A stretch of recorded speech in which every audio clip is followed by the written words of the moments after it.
오늘 우리에게 주신 하나님 말씀 마태복음 22장 23절에서 33절까지 말씀입니다. 제가 봉독해 드리겠습니다. 부활이 없다는 사두개인들이 그날 예수께 와서 물어 이르되 선생님이여 모세가 일렀으되 사람이 만일 자식이 없이 죽으면 그 동생이 그 아내에게 장가들어 형을 위하여 상속자를 세울지니라 하였나이다.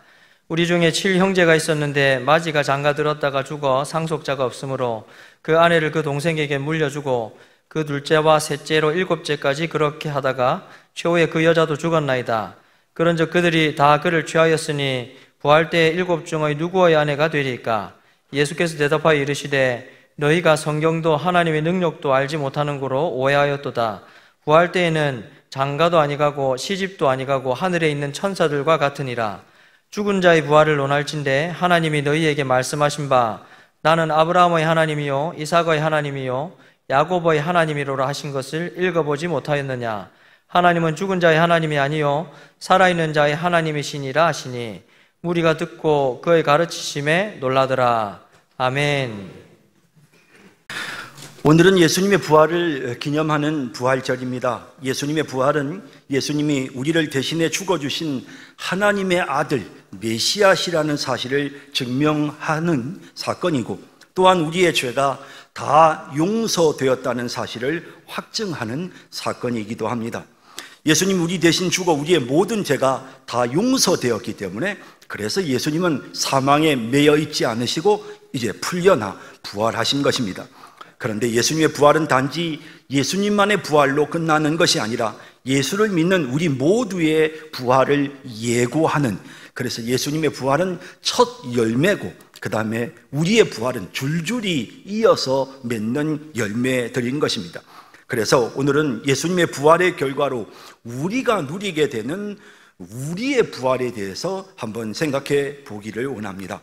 먼저 본문의 내용을 간단히 정리하면 예루살렘에 입성하셔서 성전을 청결하게 하셨던 예수님을 죽이기로 결심한 자들이 예수님을 죽일 빌미를 찾기 위해 예수님께 나와 질문을 했습니다. 대제사장, 백성의 장로들, 그리고 바로 바리새인 헤롯 당원들이 와서 예수님께 애매한 질문으로 예수님을 정말 꼼짝 못하게 만들려고 했지만 다 실패했습니다.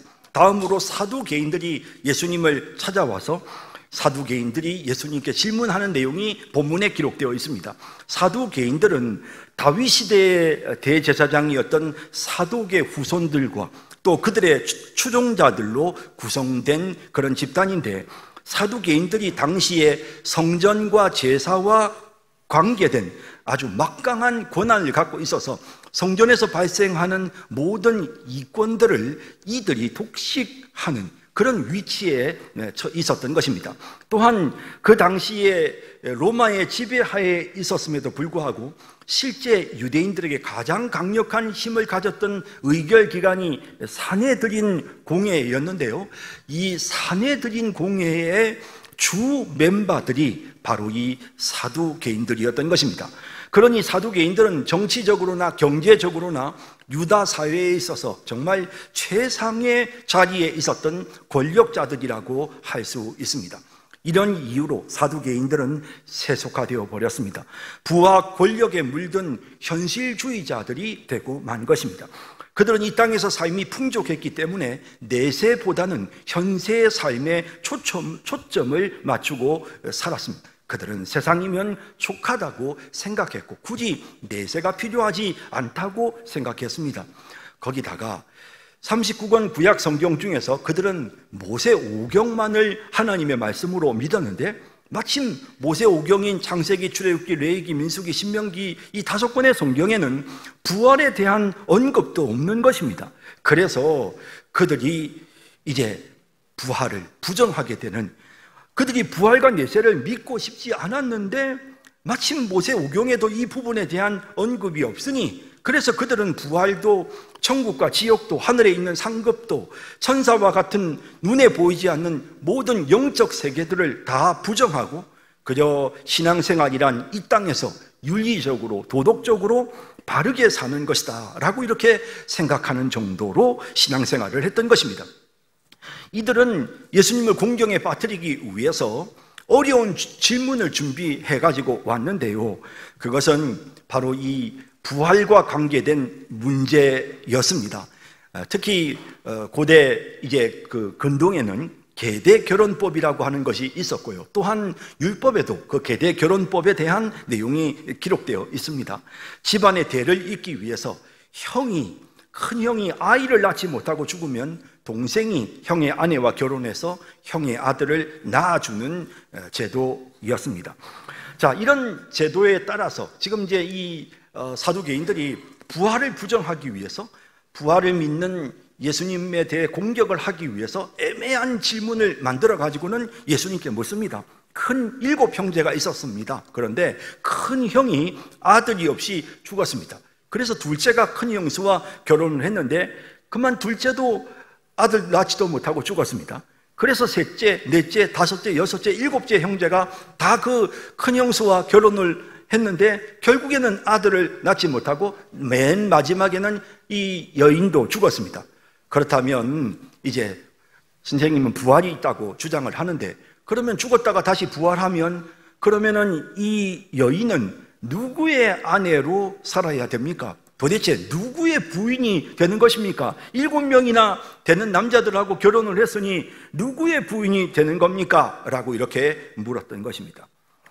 이때 예수님이 만일에 한 여자가 그 7 남편과 결혼을 했으니 그러니 마땅히 부활 시에도 부활해서도 7 사람과 같이 살아야지 않겠느냐, 뭐 이런 식으로 예수님이 만일에 대답을 하면, 그렇다면 아니 한 여자가 7 남자와 함께 어떻게 삽니까?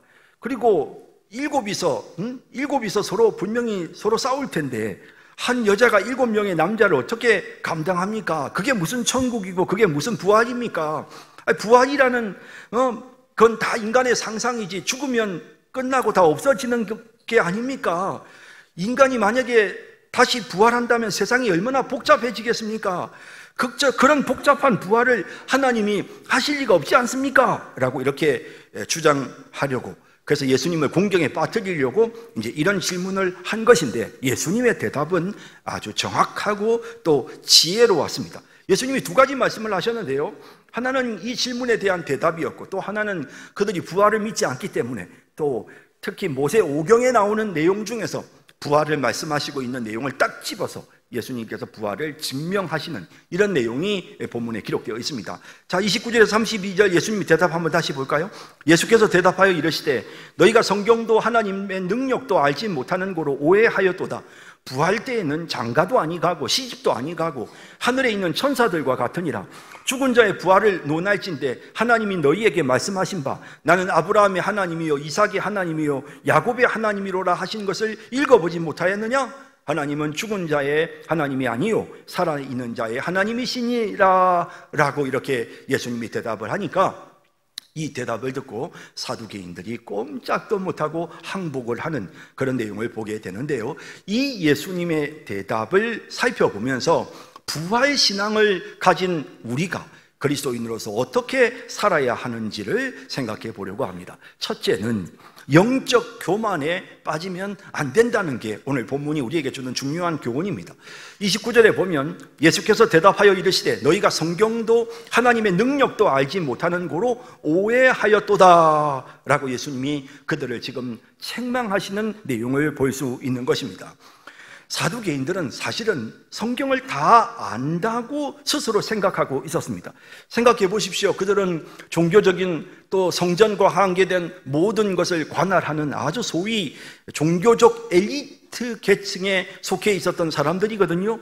그러다 보니 자기들은 종교 문제에 관해서는 최고의 전문가다라고 하는 그런 우월의식이, 그런 교만한 마음이 그들 마음속에 있었던 것입니다. 모든 걸 다 안다는 생각이, 내가 말이지 성경도 알고 말이야, 하나님에 대해서도 난 아는데 말이야 하는 이런 교만한 마음이 그들의 마음을 사로잡고 있었던 것입니다.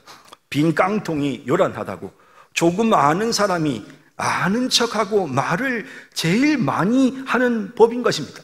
그래서 그냥 자기들이 알고 있는 지식을 몇 가지 인용을 해서는, 그리고는 하나님의 말씀을 겸손하게 따르고 믿는 사람들을 비난하는 이런 모습, 그 시대에도 있었지만 오늘날에도 이런 모습들이 있습니다. 오늘날의 자유주의 신학자들은 예수님의 부활을 역사적인 사실로 믿지 않는 사람들이 많습니다. 인권운동가였던 문익환 목사는 부활절 설교를 하면서 민주가 바로 민중의 부활이다, 통일이 바로 민족의 부활이다 라고 설교했습니다. 예수님의 부활을 역사적인 사건으로 증명하려는 시도보다는 억압받고 고통받는 민중이 다시 일어서고 사회의 정의가 실현되는 것이 부활이다, 얼마나 멋있습니까? 이런 말을 하면 사람들이 열광을 하게 되죠. 믿지 않는 세상 사람들도 이런 이야기를 하면 굉장히 똑똑해 보이고 굉장히 정말 사람들을 생각하고 인류를 생각하는 것 같은 그런 느낌이 들지 않습니까? 이런 방향으로 흘러가면서 자유주의 신학자들은 우월감에 사로잡혀서 부활과 천국에 대한 소망을 가진 그리스도인들을 얕잡아보는 이런 모습들도 있는 겁니다. 이 사두개인들이 지금 딱 그런 모습입니다. 이들은 구약 성경에서 기록하고 있는 부활에 대한 내용들이 분명히 있음에도 불구하고 거기에 대해서 인정하지 않았습니다. 이사야 26장 19절에 주의 죽은 자들은 살아나고 그들의 시체들은 일어나리이다. 티끌에 누운 자들아 너희는 깨어 노래하라. 주의 이슬은 빛난 이슬이니 땅이 죽은 자들을 내놓으리로다. 이렇게 성경이 분명히 예수님의 부활을, 이 땅의 우리의 부활에 대해서, 죽은 자의 부활에 대해서 말씀하고 있지 않습니까?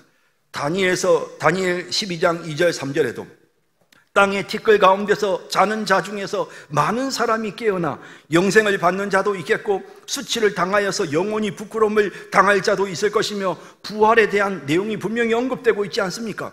지혜 있는 자는 궁창의 빛과 같이 빛날 것이고 많은 사람을 옳은 대로 돌아오게 한 자는 별과 같이 영원토록 빛나니라 라고 선언하면서, 그러면서 하늘의 상급에 대해서도 말씀하고 있지 않습니까? 그리고 이와 같은 이 중요한 내용은 마지막 때까지 잊지 말고 기억하라고 말씀하면서 이어지는 12장 4절에 보면 다니엘아 마지막 때까지 이 말을 간수하고 이 글을 봉함하라. 그러면서 마지막 때에 나타나는 여러 가지 현상들을 여기에 예를 들어서 딱 집어서 두 가지를 말씀합니다. 많은 사람이 빨리 왕래하며 지식이 더할 것이다. 마지막 때가 가까이 오면 많은 사람이 빨리 왕래하며 그리고 지식이 더할 것이다. 이 말씀이 여러분 무려 2600년 전에 다니엘이 예언한 내용입니다.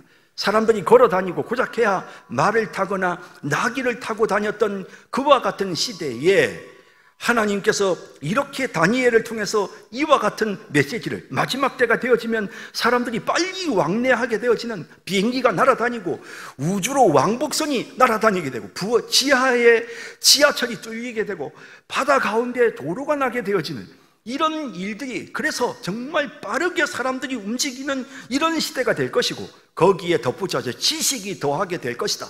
최근에 인터넷이 발달하고 정보통신 분야가 엄청나게 발달하기 시작하는 것입니다. AI를 통해서 우리는 진짜 어마어마한 지식들을 우리는 한 자리에서 바로바로 접할 수 있는, 엄청난 지식을 소유할 수 있는 우리는 그런 시대를 살아가고 있습니다.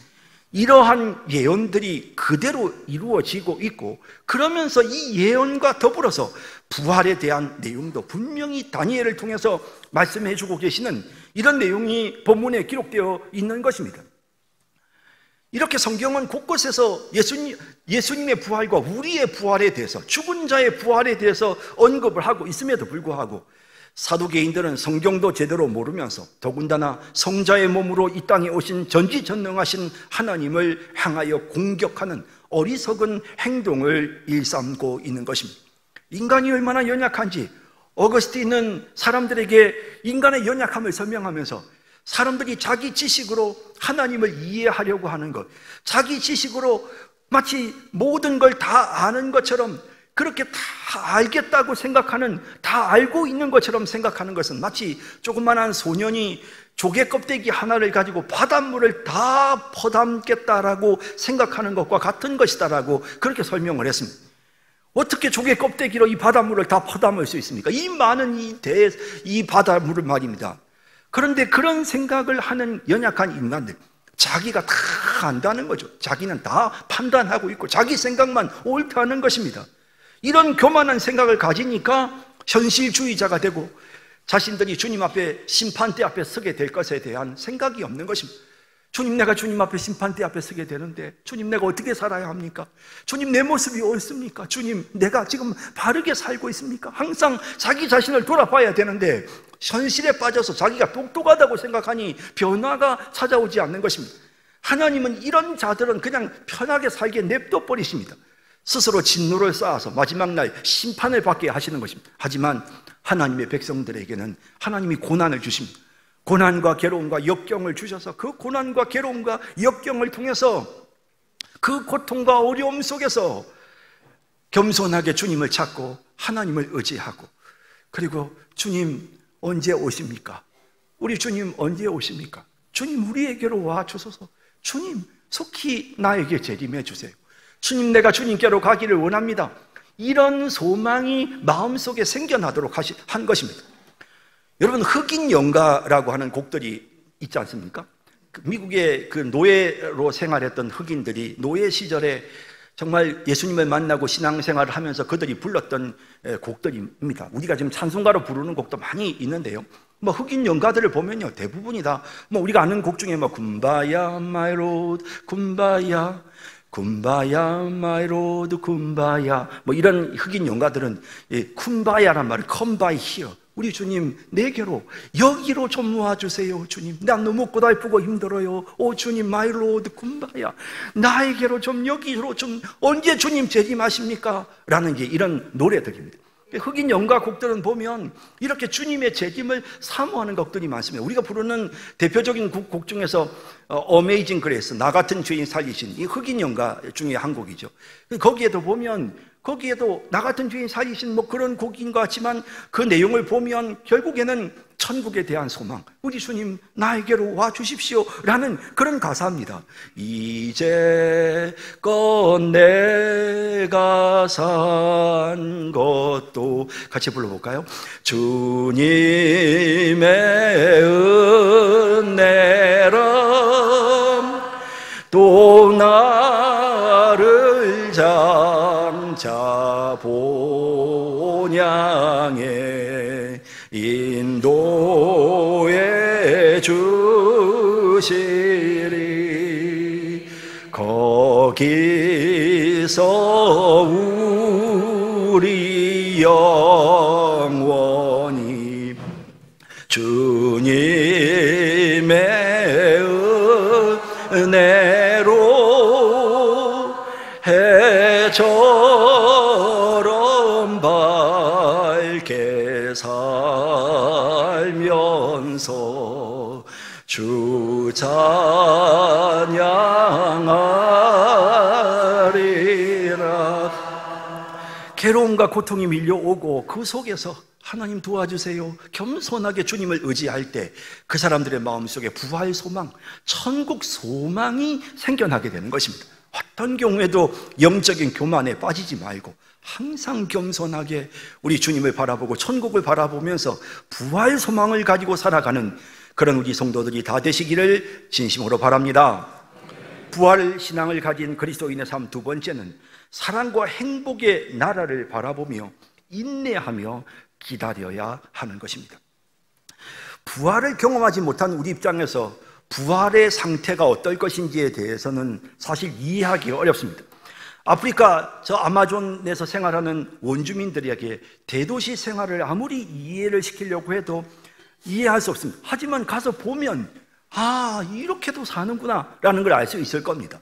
저 북극의 에스키모인들이 얼음 속에서만 살다가 그 사람들이 아무리 적도의 해변가에 백사장에 진짜 한가롭게 사람들이 수영하고 즐기는 이런 모습을 아무리 설명해도 이해하기 어려울 거예요. 하지만 그들이 직접 와서 경험해보면 그러면 아, 이렇게도 사는구나 라고 느낄 수가 있을 것입니다. 사실 우리가 부활에 대해서는 우리가 직접 경험해보지 않으면 잘 모릅니다. 그래서 부활이 어떤 상태, 우리가 부활하면 어떤 모습이 될런지 우리는 잘 알 수 없는 겁니다. 그래서 예수님도 사실 사두개인들의 질문에 대답하시면서 부활의 상태에 대해서 굉장히 간단하게 딱 한마디로 이렇게 말씀하십니다. 부활하면 천사와 같은 존재가 되고 이 세상에서 결혼하는 것처럼 그렇게 장가가고 시집가고 이런 결혼 관계는 없다라고 딱 간단하게 예수님 말씀하시는 겁니다. 이 말씀을 들으면서 좀 섭섭하신 우리 성도님들도 많을 겁니다. 나는 천국 가서도 우리 마누라랑 우리 남편이랑 우리 영감이랑 평생 천국에서 영원토록 살락했는데 이래 하늘나라에 가면 결혼도 없고 뭐 장가 시집도 안 가고 남편 아내도 없어.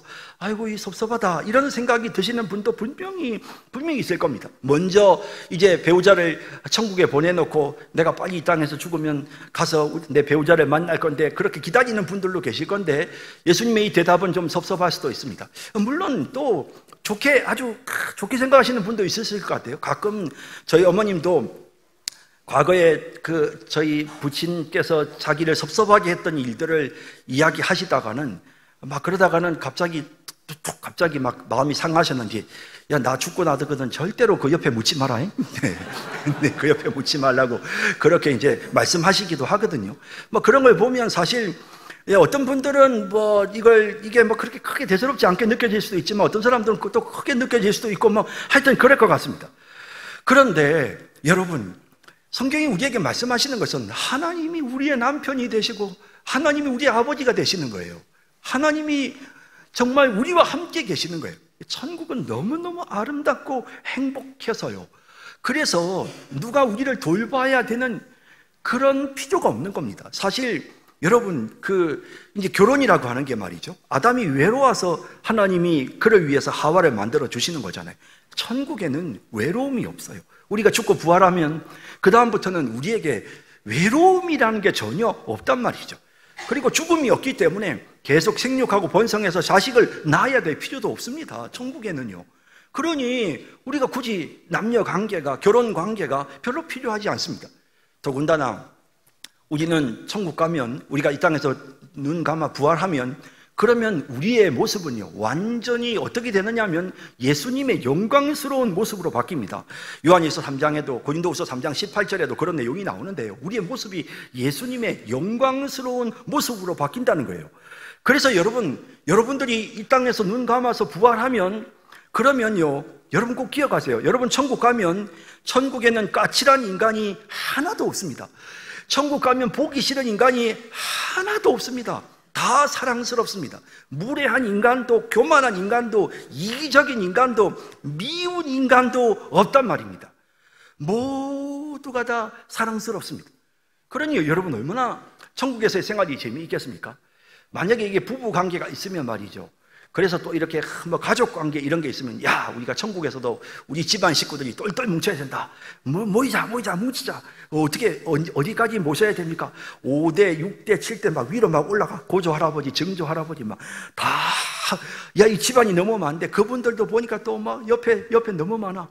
거기다가 또 나는 결혼해서 내 마누라 아내가 있으니까 처갓집도 챙겨야 돼. 그리고 그 후손이 막 그냥 손자, 아들, 딸, 손자, 증손자, 뭐 고손자 막 계속 줄줄이 위아래로 줄줄이 다 그런 걸 어떻게 챙기겠습니까? 피곤해서 막 6.25 때 피난 갈 때 그냥 줄줄이 손잡고 막 피난 가던 시절처럼 얼마나 피곤하고 힘들겠습니까? 천국은 그런 게 아니라는 겁니다. 우리 주님이 분명하게 말씀하고 있는 거예요. 너희가 성경도 하나님에 대해서도 알지 못하고 오해했던 하늘에서는, 천국에서는, 부활 시에는 결혼도 하지 않느니라. 너희 천사 같은 존재로 살아가게 되는 거예요. 완전한 존재로 그러면 그 완전한 존재는 어떤 것입니까? 더 이상 가족 관계가 필요하지 않는. 왜 우리가 이 땅에 살아가는 동안 가족 관계가 필요합니까? 사랑받고 보호받고 사랑하고 책임지고 돌보고 행복을 느끼는데 가정이 너무 필수적입니다. 하지만 천국에 가면 우리는 모든 것을 함께 누리게 되는 것입니다. 그래서 더 이상 우리가 천국에 가서 진짜 가면 사랑이 넘치기 때문에 더 이상 뭐 이렇게 더 이상 결혼 관계 이런 것들이 존재하지 않는다고 분명히 말씀하고 있는 것입니다. 여러분, 천국은 이렇게 좋은 곳입니다. 하나님의 사랑이 넘치는 곳입니다. 우리가 과거에 불렀던 흑인 연가 중에 찬송가로도 부르고 뭐 이렇게 했던 그런 곡 중에 이 곡이 있죠. 한번 불러볼까요? 이 풍진 세상을 만났으니 이 몸의 소망이 무엇인가?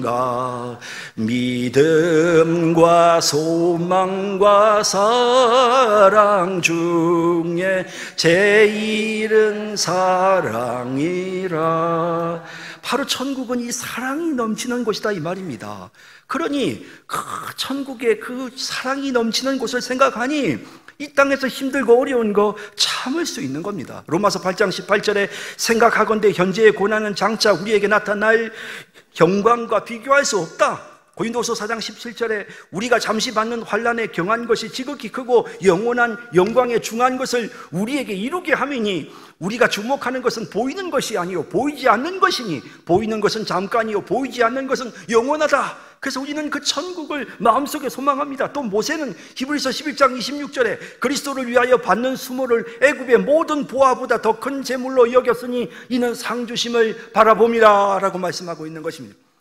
여러분, 우리에게는 진짜 사랑이 넘치는 부활이, 천국이 기다리고 있습니다. 이 땅에서 죽음으로 끝나는 게 아니란 말입니다.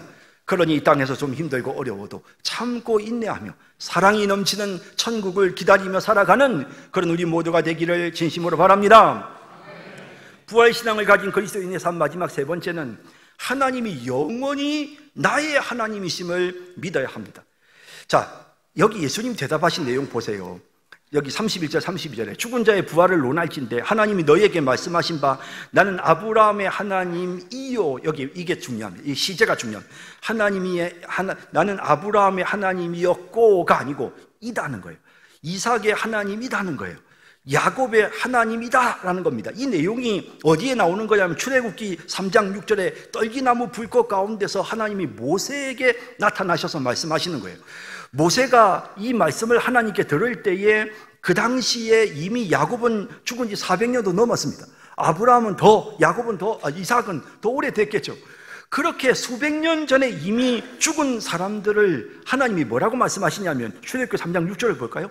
또 이르시되 나는 내 조상의 하나님이니 아브라함의 하나님, 이삭의 하나님, 야곱의 하나님이니라 라고 하나님이 모세에게 현재 시제로 말씀하시는 겁니다. 과거 시제로 내가 너의 아브라함의 하나님이었다가 아니고 나는 지금도 아브라함의 하나님이다 라는 것입니다. 여러분, 이 언약 관계는요, 여러분, 사람이 죽으면 이 언약 관계는 끝입니다. 사람이 부부 관계도 마찬가지지 않습니까? 부부 관계도 우리가 언약을 하지만 가족이 만약에 배우자가 죽으면 그러면 그 부부 관계 끝납니다. 그러면 끝나면 그 다음에는 다시 결혼할 수 있습니다. 그것과 똑같습니다. 하나님과의 언약 관계도요, 죽으면 끝입니다. 그래서 그때부터는 나는 아브라함의 하나님이었다가 돼야 되는 겁니다. 나는 이삭의 하나님이었다가 돼야 되는. 그런데 하나님은 그렇게 말씀 안 하시고 나는 아브라함의 하나님이다 라고 말씀하시죠. 이 말은 무슨 말입니까? 지금 아브라함이 살아있다는 거예요. 아브라함이 지금 나와 함께 있다. 이삭도 야곱도 나와 함께 있다 라고 그렇게 분명하게 말씀하고 있는 것입니다. 물론 우리가 부활을 말할 때는 예수님이 재림하시는 날에 우리의 육체가 다시 살아나는 게 분명히 부활 맞습니다. 예수님이 재림하시는 그때에 우리의 육체가 다시 살아나거든요. 성경 곳곳에서 우리의 육체의 부활에 대해서 말씀하고 있습니다. 자, 그래서 나사로를 예수님이 살릴 때 마르다가 예수님께 뭐라고 말하는지 보세요. 요한복음 11장 24절에 보면 마르다가 이르되 마지막 날 부활 때에는 다시 살아날 줄을 내가 아나이다. 우리 오빠도 마지막 주님이 부활하시는 날에는 마지막 부활 때가 되면 예수님이 재림하시는 그때 다시 살아난다는 건 나도 알고 있습니다. 그런데 예수님이 뭐라고 대답합니까? 그것만이 아니라는 겁니다. 그 다음에 이어지는 내용에 보면 자, 이렇게 예수님이 이렇게 대답하세요. 25절에 예수께서 이르시되 나는 부활이요 생명이 나를 믿는 자는 죽어도 살겠고. 예, 맞습니다. 마지막 부활 때가 되면, 마지막 주님이 재림하시는 때가 되면 그때 우리의 육체는 다시 살아나는 거 맞아요. 그러니 나를 믿는 자는 죽어도 살겠다는 거 분명히 맞습니다. 우리의 죽은 육체는 살아나야 돼요. 우리의 육체는 썩어서 이게 나중에는 한 줌 죄가 되고 흙이 되었다가 예수님이 재림하시는 그날에 다시 살아납니다. 그래가지고는 완전한 모습으로 에덴 동산의 아담과 하와처럼 완전한 모습으로 변화되어서 그래가지고 이제 영원히 살게 되는 거예요. 우리의 영혼과 합쳐져서요. 그러니 우리의 육체는 죽었지만 사는 게 맞아요. 다시 살아. 그런데 그것만이 끝이 아니란 말이에요. 보세요. 그 다음에 뭐라고 말씀하십니까? 26절에 무릇 살아서 나를 믿는 자는 영원히 죽지 아니하리니 라고 말씀합니다. 그러면 나를 믿는 자는 영원히 죽지 않는다라고 하신 이 예수님의 말씀은 무슨 뜻입니까 도대체? 이게 죽었다 산다라고 했다가 또 금방 영원히 죽지 않다고 했다가 25절과 26절이 서로 붙어서 헷갈리지 않습니까? 여기서 말씀하시는 내용은 25절은 육체고 26절은 우리의 영혼입니다. 여러분, 우리 육체가 죽으면 어떻게 돼요? 우리의 영혼이 육체를 바로 떠납니다. 그래서 우리의 육체는 사실 죽었다가 살지만 우리의 영혼은 죽음이 없어요. 우리의 영혼은 예수 믿을 때에 죽었던 영혼이 살아났어요. 그래서 예수 믿을 때 우리의 영혼은, 살아난 그 영혼은 우리 속에 있다가 내가 육체가 죽으면 그 영혼은 바로 주님께로 가는 것입니다. 낙원으로 바로 올라가 버리는 것입니다. 예수님이 누가복음 23장 43절에 십자가에 못 박힌 한편 강도에게 말합니다. 예수께서 이르시되 내가 진실로 내게 이르노니 오늘 내가 나와 함께 낙원에 있으리라. 우리 영혼이 그냥 바로, 육체는 죽어서 이 땅에 썩어져 묻혀지지만 영혼은 그대로 낙원으로 올라가는 겁니다. 고린도후서 5장 1절에 만일 땅에 있는 우리의 장막집이 무너지면 우리의 육체가 죽으면 그걸로 끝나는 게 아니고 하나님이 지으신 집, 손으로 지은 것이 아니요 하늘에 있는 영원한 집이 우리에게 있다. 이 말은 우리의 영혼이 거할 곳이 있다는 것입니다. 천국에 가서 하나님 아버지의 집에 가서 아브라함의 품에 가서 우리의 영혼이 그곳에 가서 거하게 되어지는 것입니다. 그런 의미에서 생각해 보면 사실은 우리는 하나님 앞에서 죽지 않는 거예요. 죽음이 이제는 사라진 거예요. 그러니까 우리의 육체는 물론 죽음이라는 걸 거쳐야만 이게 나중에 부활해서 온전해지니까 죽음이라는 변화의 과정을 거쳐야 돼요. 하지만 우리의 영혼은 죽지 않습니다. 한순간도 우리는 하나님 앞에서 죽은 적이 없어요. 우리는 항상 살아있는 모습으로 하나님이 나의 하나님이 되시고 하나님이 나는 하나님의 백성이 되는 것입니다. 하나님의 백성이었다가 내가 죽었을 때 그 관계가 깨지고 그리고 다시 살아나서 다시 하나님의 백성이 되는 게 아니고 처음부터 끝까지 우리는 하나님 백성 된 순간부터 영원토록 하나님의 백성으로 이어집니다. 이 말은 우리가 영원히 죽지 않는다는 거예요. 우리의 육체는 죽어도 영원히 바로 하나님 아버지께로 가게 되는 것입니다. 그래서 똑같은 내용을 누가복음 20장 38절에 이렇게 누가는 표현했습니다. 하나님은 죽은 자의 하나님이 아니요 살아있는 자의 하나님이시라. 하나님에게는 모든 사람이 살았느니라. 하나님에게는 모든 사람이 살았느니라 라고 말씀하고 있는 것입니다.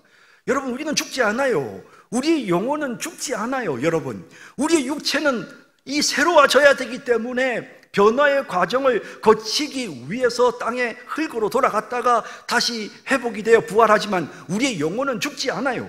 우리의 영혼은 그냥 바로 부활에 들어가는 것입니다. 그래서 여러분, 이게 얼마나 큰 축복입니까? 그런 까닭에 우리 믿음의 성도들은 죽음이 두렵지 않은 것입니다. 세상 사람들은 죽음을 두려워하지만 우리는 죽음을 두려워하지 않습니다. 고린도전서 15장 55절에 부활에 대해서 말하면서 사망아 너의 승리가 어디 있느냐 라고 그렇게 사망을 향해서 외치는 거예요. 야, 너 나 죽여봐. 나 죽일 수 있어? 너 나 죽일 수 있으면 죽여봐. 죽일 수가 없는 겁니다. 육체는 죽어도 우리의 영혼은 죽지 않고 주님께로 가게 되는 것입니다. 그래서 이런 말씀의 결론은 항상 뭐냐면 55장 고린도전서 15장 57절 58절에 우리 주 예수 그리스도를 말미암아 우리에게 승리를 주시는 하나님께 감사하노니 그러므로 내 사랑하는 형제들아 견실하며 흔들리지 말고 항상 주의 일에 더욱 힘쓰는 자들이 되라. 이는 너희 수고가 주 안에서 헛되지 않은 줄 알미라. 이 땅에서의 삶이 끝이 아니라는 것, 이 땅에서 수고하고 애쓴 걸 그대로 하나님 앞에 가서 받게 된다는 거예요.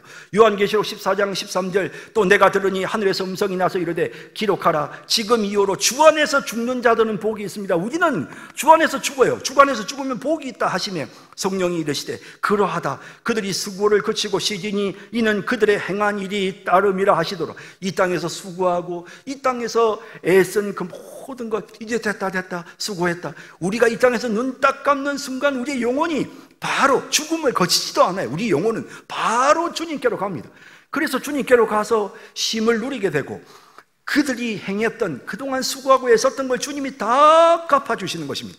이런 놀라운 은혜로 보상해 주시는 그 주님을 바라보면서 이 땅에서 살아가는 동안 항상 하늘의 상급 쌓는, 천국의 상급을 쌓을 수 있는 삶을 살아가는 우리 성도님들 모두가 되기를 주님의 이름으로 축복합니다.